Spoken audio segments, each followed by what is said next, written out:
Jesus was quite the guy, and he was a conundrum to many, a fascination to many. And one night, a young lawyer came to see him. Matthew, Mark, and Luke all talk about it. And basically the question the young lawyer asked was, so what's at the bottom line? What does God expect of me?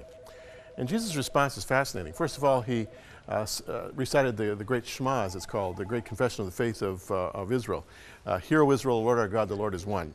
And you shall love the Lord your God with all your heart, soul, mind, and strength. The second is like unto it, you shall love your neighbor as you love yourself. Now, what I find fascinating about this comment of Jesus was first of all, his focus on love as the fulfillment of relationship with God and relationship with neighbor. I'll talk about that in the next couple of days, but the relationship with God is righteousness. The relationship with neighbor is justice, righteousness and justice. That's for another time. However, the fulfillment of righteousness and justice is love. Now, what I am really interested in is this. He speaks of it in terms of heart, soul, mind, and strength. Now, if I had the time, I could demonstrate to you from the original languages that essentially what he's talking about there is your intellect, your emotion, and your will. In other words, love is a function of how you think, how you feel, and what you do. It's not just how you feel, it's not just what you think, it's a combination of thinking, feeling, and doing.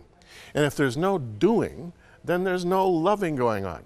Doesn't matter how much you feel or don't feel, doesn't matter how much you think about it or don't think about it. If there's no doing, there's no love. If there's no action, there's no love. And now, this is Jesus talking. This is not Jim Cantelon. This is Jesus talking, saying this to us. And I think that a critical element for us in understanding love, and this is far beyond couples here and marriages, but this has to do with any of us taking a loving posture in our world, regardless of a spouse or a neighbor or a community, whatever the context. If we're going to understand it fully, and if we're going to see it fulfilled in our lives, we've got to think about it. We've got to check with our feelings about it, but then we have to do something about it.